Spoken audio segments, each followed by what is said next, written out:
Welcome everyone. Today's video, really quick video on how to stop your dahlias from going leggy. So without further ado, let's get into today's video. Now at this point in the video, I will say I do feel like I'm a little bit behind with my dahlias. And I was very lucky. I've had these gifted from Ian. Ian, thank you so much. He bailed me out last year, had a beautiful display of cut flowers when it comes to dahlias last year. I absolutely love them, and this year he's done exactly the same for me.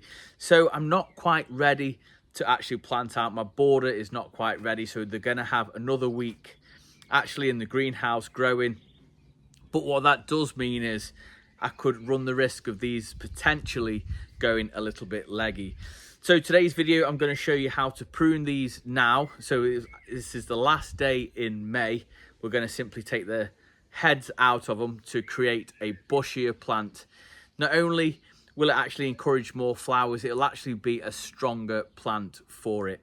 So I will show you how to do it. It's really very simple.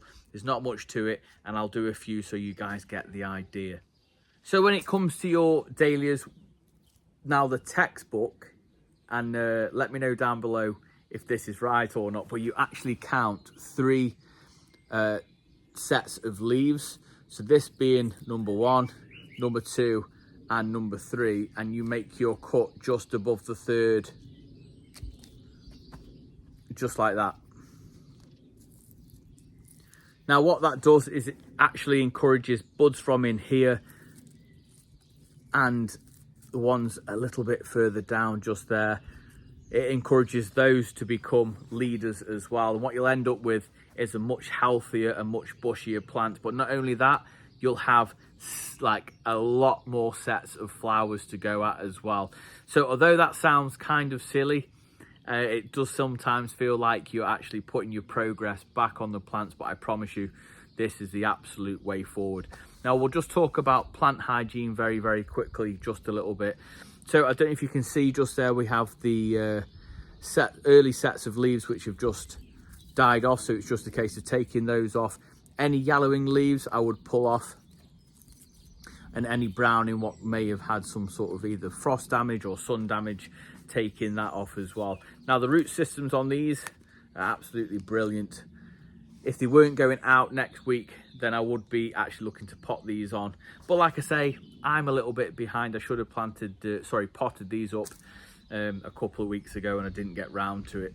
And I also should have pinched them out a couple of weeks ago, and again I didn't get around to it. So I do feel like I'm a little bit behind, but I know these will soon catch up. Now dahlias, these are native to Mexico. They can take a little bit of drought tolerant, but not when they're this young in these pots. It's really quite important that you keep these quite moist, especially if they're in a warm environment like the greenhouse or something like that. So that is plant number 1. I will do a couple, and then we'll wrap the video up, right? Number 2, just talk plant hygiene just a little bit. So the lower leaves are just yellowing and browning, so I'm going to take those off just there. This is purely so it doesn't encourage any nasty bits with the plant. Now if it is just the end of a leaf like that, there's no harm in just snipping those off, and same for that. Now, as you can see, this plant is actually started to try and bush at the bottom. So if you can just make that out, but I'll do exactly the same. So we have 1 set, 2, sorry, so you can see 1 set, 2 sets, 3 sets of leaves, and then we take out the middle. You can either pinch these off with your fingers, or I like to use secateurs. But we're just taking the middles out.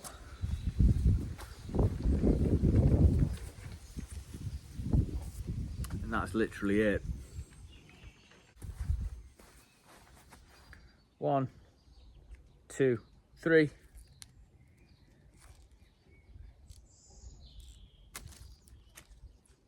Try and get as low down as I can.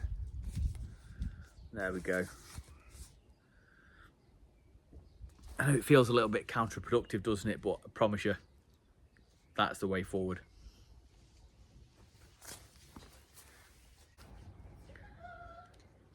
One, 2, 3.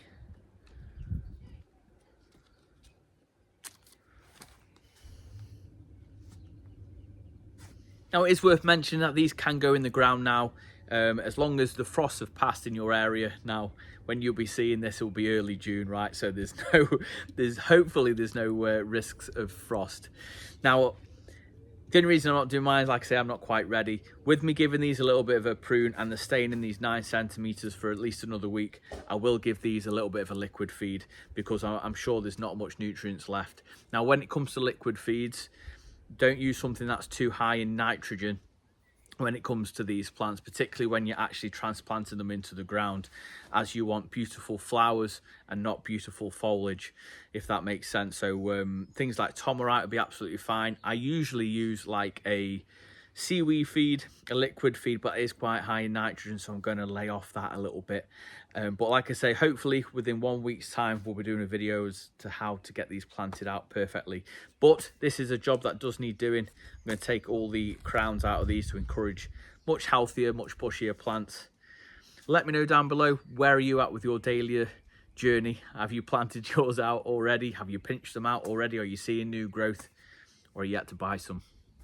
There we have it, really quick one. Let me know if you've enjoyed it, and if you did, then please give it a big thumbs up, as it really does help the channel out, and drop a comment down below as it helps share it out to others who love gardening just like we do.